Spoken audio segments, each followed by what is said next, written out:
کرتا ہے، سیاست کون کرتا ہے، مجھے معلوم ہے میری حفاظت کون کرتا ہے۔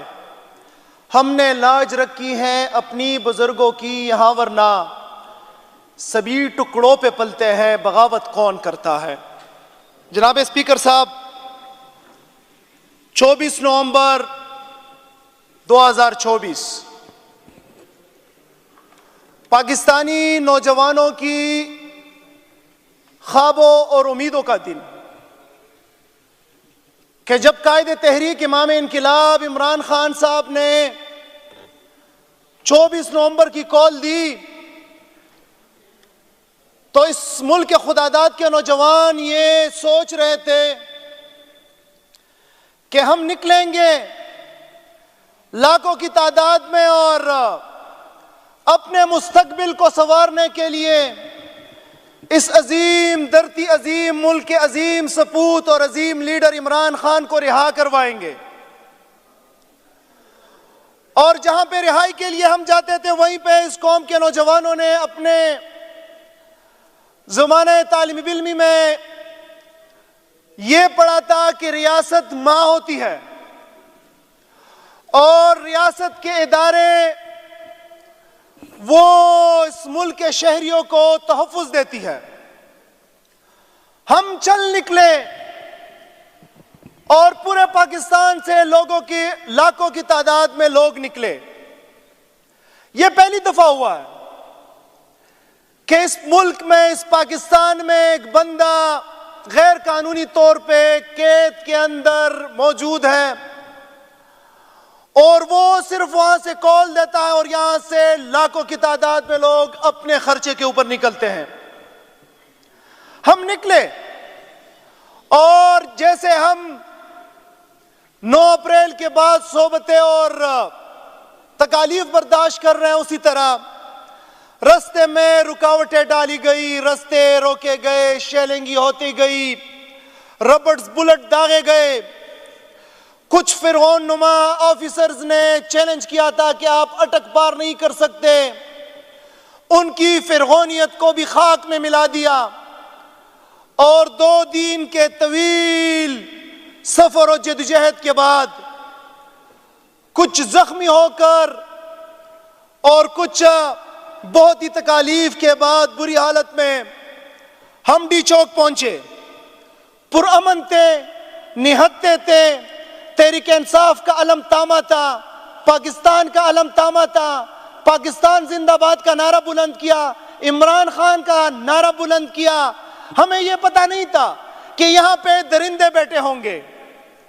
اسپیکر صاحب، ایک بات بتاؤں اور وثوق سے بتاؤں کہ یہ جو ہوا ہے یہ اچانک نہیں ہوا۔ This was properly planned۔ یہ پوری پلاننگ کے ساتھ ہوا۔ جب ہم وہاں پہنچے تو صاف دکھائی دے رہا تھا کہ وہاں بلڈنگوں کے اوپر انہوں نے سنائپرز بٹھائے ہوئے تھے۔ ہم نے تو یہ سنا ہے کہ سنائپرز دشمن کے لیے بٹھائے جاتے ہیں، ہم نے تو یہ سنا تھا کہ سنائپر دہشت گردوں کے لیے بٹھائے جاتے ہیں، انتہا پسندوں کو بٹھائے جاتے ہیں، ان لوگوں کو بٹھائے جاتے ہیں جو اس ملک کے اوپر حملہ کرتے ہیں۔ لیکن یہاں پہ تو اس ملک کی سب سے بڑی پارٹی، جنہوں نے پورے پاکستان کے اندر 2/3 میجورٹی لی، جس نے پنجاب، سندھ، پاکستان کے لیول پہ اور خیبر پختونخوا میں اس پارٹی کے خلاف انہوں نے سنائپرز بٹھائے۔ پھر جب ہمارے ورکرز پہنچے تو انہوں نے پہلے گلے لگایا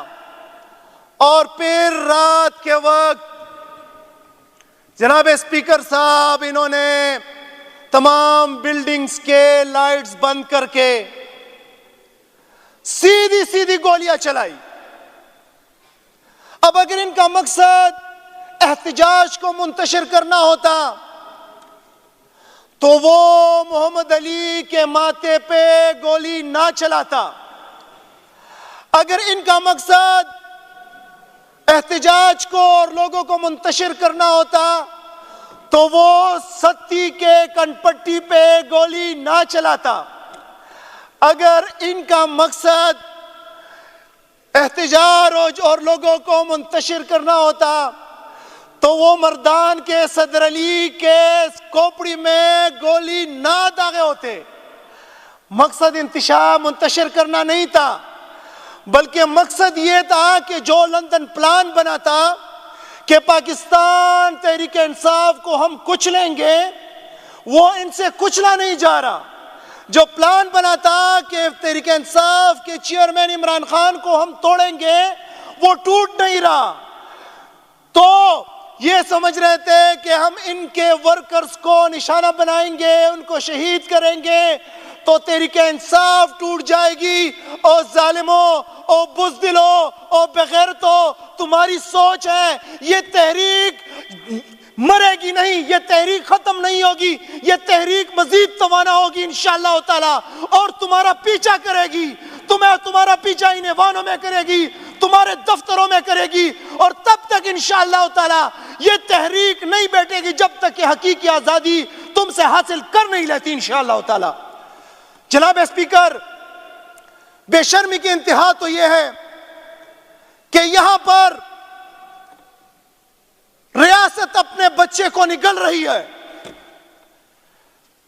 ایک دو نہیں، ایک درجن دو نہیں، بلکہ 100 کی تعداد میں پہلے اپنے شہریوں کو شہید کیا جاتا ہے، پھر اس کے بعد جب ان کی لاشیں ہاسپٹل میں ہوتی ہے تو ان کے پیاروں کو لاشیں نہیں دی جاتی۔ میں 4 سدہ کے محمد علی کے گھر گیا۔ محمد علی کے والد صاحب نے اور اس کے بھائی نے کہا کہ ہم جب ہاسپٹل گئے تو وہاں پہ ہم نے لاشیں دیکھی، کوئی 35-40 لاشیں پڑی تھی۔ ہم نے ایک ایک دیکھا، اس میں محمد علی نہیں تھا۔ ہمیں دوسرے ہاسپٹل لے گئے، وہاں پہ بھی دیکھا، وہاں پہ بھی محمد علی نہیں تھا۔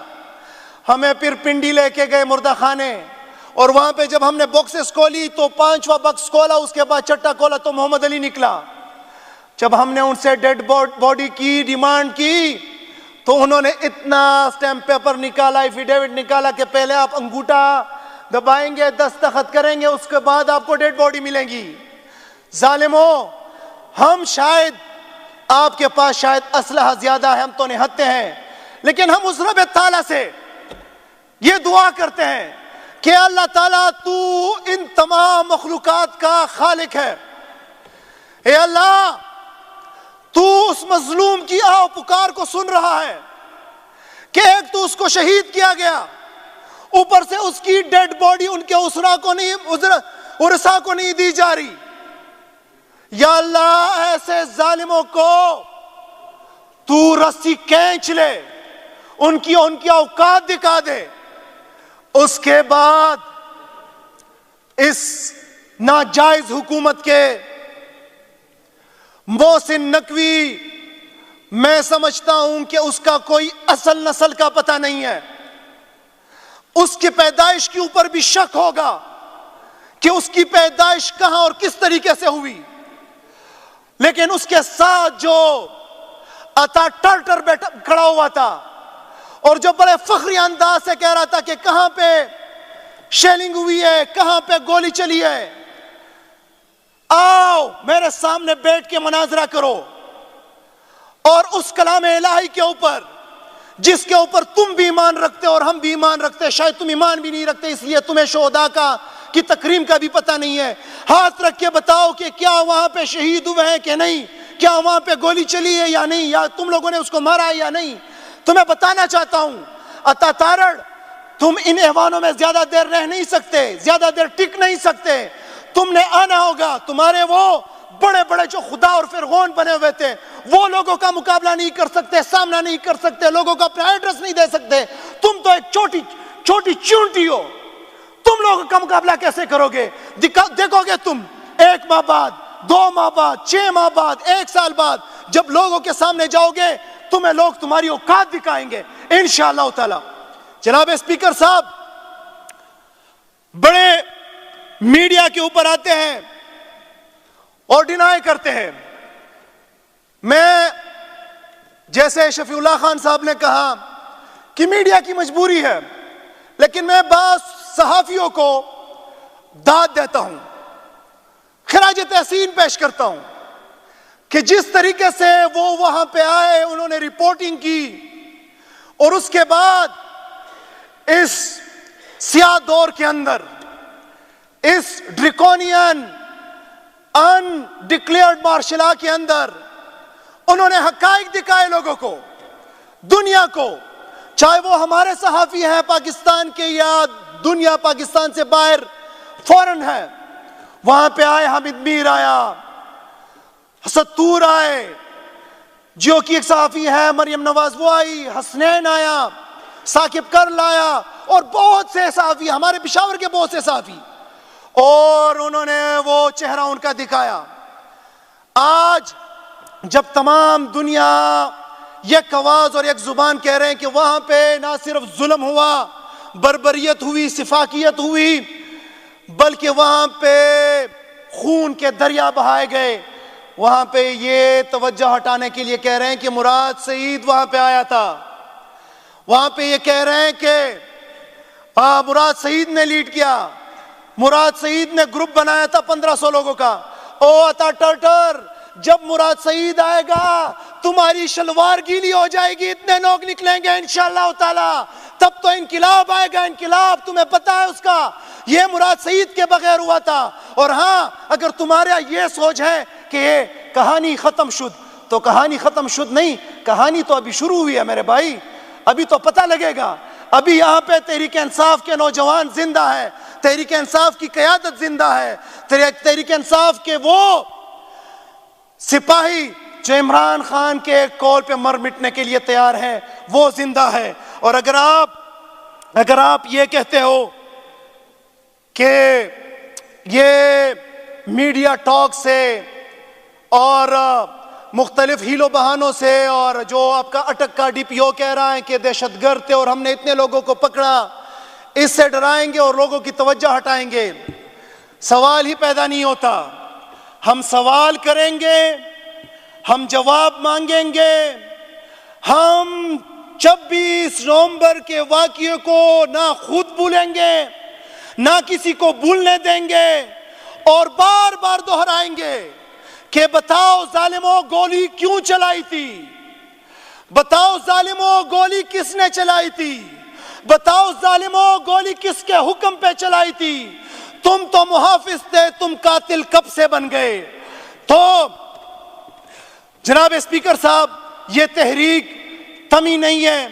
نہ سلو ہوئی ہے، اب ہم اپنے شہیدوں کا ڈیٹا کلیکٹ کر رہے ہیں،